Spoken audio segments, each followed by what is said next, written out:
What's up, y'all? And let's get to week 6's training. So, starting on Sunday the 4th, it is still wet. Yes, this has been ridiculous. It just doesn't dry behind the gym. Let's start with some weight over bar. A little bit cooler this morning, too, so definitely tough to get going right out the bat. Now, I did end up, I think one of these throws will end up clearing. No, I know what I did this day.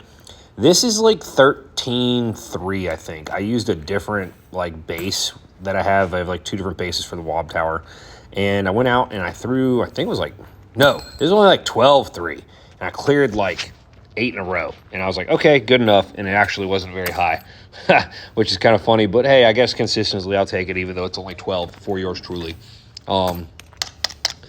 So I've just got to get myself to throw Wob more, I think, because I suck at Wob.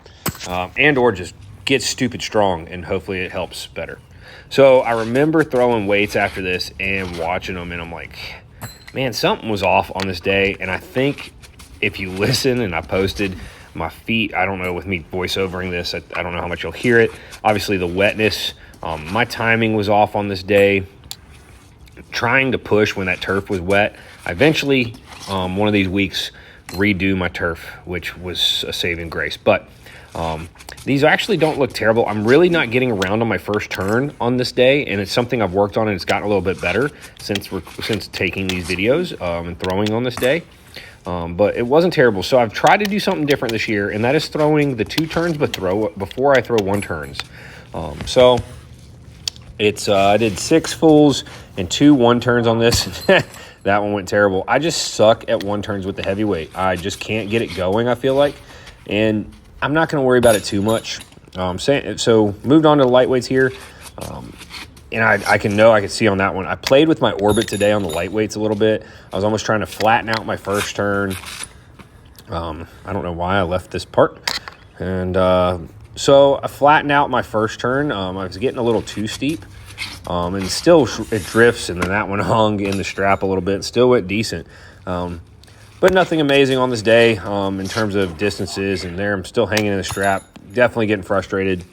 That's where I knew this day didn't go that well. And that one just kind of backed off, things kind of go a little easy and get reset. And here, resetting in the strap on this one too. So sometimes it happens. Lately I've been able to get away with throwing the lightweight before. And I got a request to do some video breakdown, so I'll try to pick actually some good ones to throw and do some video breakdowns on. So, but a full throwing day on this day in the morning, kind of first thing in the morning. It was actually early. It looks pretty bright. It was actually pretty early there. Then the next day, did a bunch of upper body stuff on Monday and didn't record it because BS upper body work. Tuesday, jumping in. So had a very short time to actually get this workout in, and I was not feeling it. After the front squats last week, it was supposed to be a 5x5 at 160 kilos here in the program, and due to being short rest and short on time before dinner at the firehouse, I think I got in 25 minutes, got these in. I went 5, 4, 3, 2, 1 with 160 kilos at 352. So pretty happy with the top set of 5, though. Creeping on probably a PR, 352 of 5. I'm not 100% sure off the top of my head there. Had some inverse curl and grip, I think I did after dinner. I got back and hit a little bit of that. Been playing with some more grip stuff as kind of a way to train, but also have a deload. I like doing something just about every day. This night after this day, we had a absolute terrible night of sleep at the firehouse. So the next day I threw 8 heavies and 8 lightweights, and that's right here. At night, this is actually at night. I went back to the gym, and that's how that day started. So this one was one that I knew this was not going to go well. I was pulling a lot. You see, I would end up way off to the left. So I can kind of gauge if I'm pulling my weights versus pushing them, how far off to the left I am. Now, I also am starting in the middle a little bit more, and that's just trying to get out of the wet holes on the turf until I fill it up. And there you see, I'm still pulling as I'm pulling through the finish. So kind of happens, I know, when I get tired. I'm not getting around well. I'm not pushing the weight well, and I'm pulling. So you can kind of watch that even on the finish. If your body translates out to the left, it's because you're pulling your finish and not pushing and lifting your finish. So speed looks okay in these, honestly, watching the speed as I watch these. But once again, like I said, I'm getting the speed from pulling, so I'm not happy with it. And it's a very rotational throwy, and I'm not lifting the finish, especially on the heavyweight. Lightweights honestly didn't go all that much better. There's been a couple days that it wasn't great to write about. Now I did, compared to last week, I was watching myself with my left foot at the front of the weights popping out to the side, like that one right there. So I want to plant and finish up over that left foot and not let it pop to the side. So you see it pop to the side there. I think it's a two-part. I think part of it is the groin, like not twisting into that groin at the finish and driving through it. But also, I think it's getting, like, throwing higher volumes. My shin splint pain or whatever that is coming back. As you see that one, it kind of just rotated. And see, I kicked the leg. So getting a little bit of a shin splinty pain. So it's like my body's not able to handle the higher volume. So I've got to find ways to be more efficient so that I'm not developing a bad habit like I've noticed and caught myself there. Otherwise, I'm pretty happy with the orbit on these lightweights. They weren't terrible, just nothing crazy. The next day at Firehouse, took speed bench and some arms and abs BS. Friday, the 9th, deadlifts at the Firehouse. Felt really good this day, honestly. Still watching it, and I know that I've been feeling that groin on my deadlifts. After the first few warm-ups, it starts feeling all right. And kind of the same iterations if you watched last week's video, and that is deadlifts felt good, specifically, really cueing, arching my back, and this is in this is 462 or 465, 460 range. 210 kilos was supposed to be for 5 sets of 2. And then just to change it up, decided to hit RDLs, like just regular RDLs. And then I did some kickstand RDLs and some L-sit holds on the to finish this one up.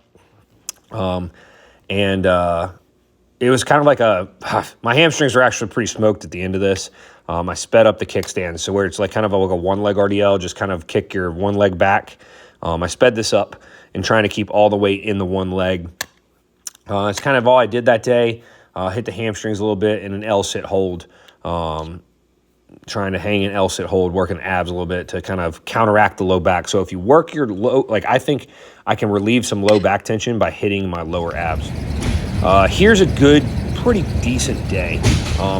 All you're going to catch in the video is throws and some jumps, but I did throw some med balls, did some carries, did a sandbag carry, did a 50 cal bike, which was absolutely destroyed me awful. Save that one for a different video, different day. But WOB, I did end up clearing 14 feet, which I'm not good at in practice. So one of these ends up clearing. I don't know if it's just, I just don't try very hard. Now I have in the past when my WOB was at its best, I was tickling 15 in practice. So it being March, I'm hoping maybe I can get back towards that this year. Pretty consistent up that way. But as of today, recording this, the voiceover, not the actual video, my groin is still really bad. I tried one WOB and said nope, it pulled, it felt terrible. So onto the weights. Very slow to start. Now I'm throwing the short chain, and but this day did kind of end up all right distance-wise.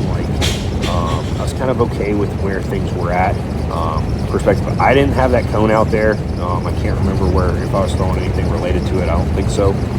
One of the other guys in the gym, we have had a bigger throw group at the gym come together. I felt confident and comfortable with the throws today. And watching these back myself, they look a little slower. Obviously, this is a short chain heavyweight, so the shortcut for throwing WOB, it didn't change it.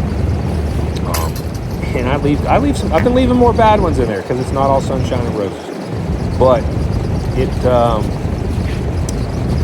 I don't like the speed on these. They were a little slower, but actually I guess I was getting good lift on them. They went pretty far comparatively. And the lightweight was pretty decent. The lightweight's been very consistent. One of these days it should hopefully pop out and go a little bit further. Because right now it's been really dead on consistent no matter what I'm doing and changing. There's a couple things I also am seeing and wanting to change and try differently that are in my head for the future as I have kept practicing since these videos happened. And yeah, every once in a while they hang the strap. That's the devil of throwing with a strap.